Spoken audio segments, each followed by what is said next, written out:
¿Qué nos pide este punto, este numeral 7.3 para que el entorno organizacional favorable se procure, se dé, se vaya en ese sentido? Pues el punto sería el sentido de pertenencia en los trabajadores, que los trabajadores se sientan comprometidos y que pertenezcan a la empresa. Aquí yo diría que hay dos tipos de trabajadores, básicamente. Dividiría a los trabajadores que están designados bajo un sueldo, ayudantes generales que están designados bajo un sueldo y bajo una política de trabajo por horario, de intercambio de conocimiento en un horario o de habilidades en un tiempo determinado. Este sería como un primer elemento de tipo de trabajador. Y el otro serían los líderes, a los cuales yo recomiendo desde hace un buen tiempo que se les variabilice. Quiere decir que a ellos se les pague a través de, sí, obviamente, ese tiempo, ese conocimiento, pero con un sueldo variable que les permita tener compromiso, o sea, su sueldo dependa de sus resultados, es a lo que voy. Entonces, esto es bien importante.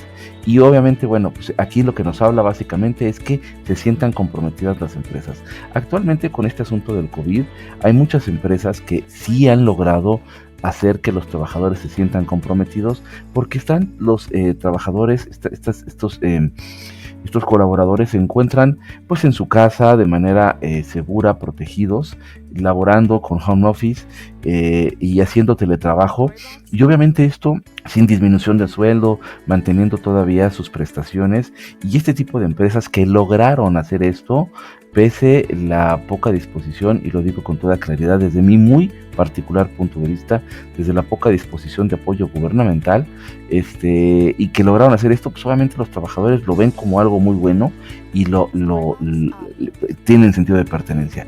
Por el contrario, hay muchas empresas que no lograron hacerlo, quizá no porque no pudieran, o digo porque no quisieran, sino porque el sentido económico no se los permitió, y entonces bajaron sueldos, y entonces bajaron horarios, y esto obviamente quita sentido de pertenencia.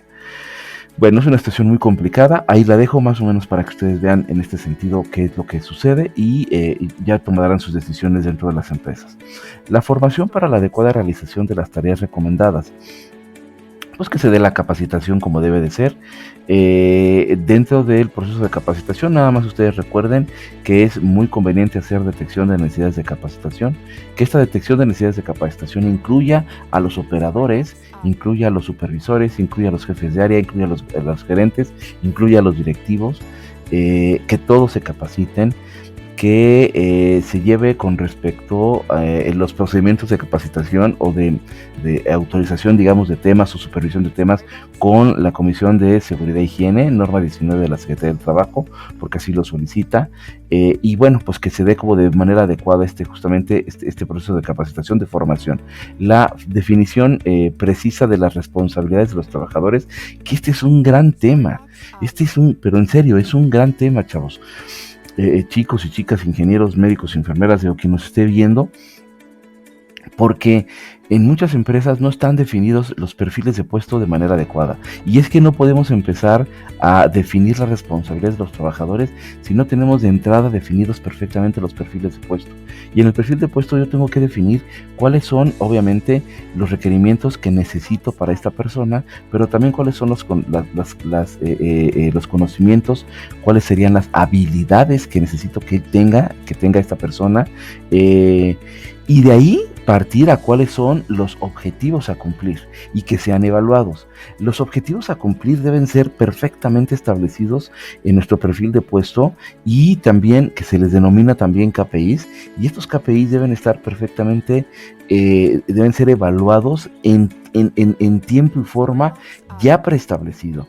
O sea, no es me siento hoy contigo, que eres tú mi subordinado, para decirte que estás fallando. No, hay una fecha establecida para que nos sentemos y veamos cuáles son los elementos que se tenían que evaluar y cuál fue el nivel de cumplimiento de cada uno de estos elementos. Y si hay algún otro que hay que anexar, pues quede anexado para la siguiente reunión. Así es como debe de ser. Entonces, bueno, pues la definición de estas responsabilidades y la evaluación de las mismas, ahí viene. Esto da seguridad, esto crea confianza en el trabajador. Esto permite que sepa exactamente cuál es su labor. La participación proactiva y comunicación entre el patrón y sus representantes y trabajadores, que pues es fomentar justamente este entorno social favorable, organizacional, a través de una buena comunicación. La distribución adecuada de cargas de trabajo con jornadas laborales reguladas y regulares, que quiere decir que tengan perfectamente establecido cuáles son sus cargas de trabajo. Actualmente muchas empresas están cambiando al proceso de teletrabajo, y más que una carga de trabajo, en los que se puede, porque hay muchos que son ayudantes generales que ahí no aplica. Ahí tienen una carga de trabajo porque tienen un objetivo productivo que dar a través de una línea de producción. Pero para quienes no, entonces la carga de trabajo se da a través de resultados. Entonces, bueno, pues ahí también se puede tomar en cuenta. Y la evaluación y el reconocimiento y desempeño. Primer punto, y quiero hacer un comentario sobre alguien que preguntó durante la conferencia, porque fue una pregunta muy interesante. ¿De qué manera puedo yo reconocer a mis trabajadores? Lo primero es que hay que evaluarlos, va muy enfocado con la definición precisa de las responsabilidades.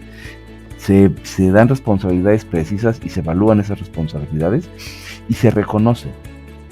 Lo primero que quiero comentarles es que no recomiendo para nada que el reconocimiento sea económico. Punto número 1, no recomiendo para nada que el reconocimiento sea económico. ¿Hay un gasto por parte de la empresa al hacer un reconocimiento? Sí, por supuesto. ¿Que puede ser ese gasto inversión? Sí, por supuesto.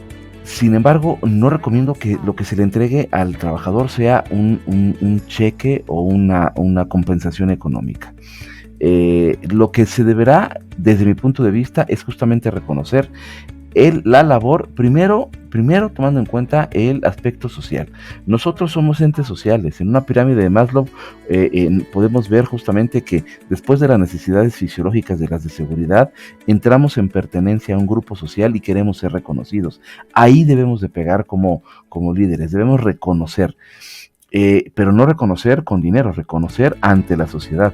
Hay muchos programas, ustedes los pueden ver en centros comerciales, en donde tenemos el empleado del mes, donde tenemos el mejor, el más puntual, esto es el que llegó a las metas, el que cumplió, este tipo de cosas.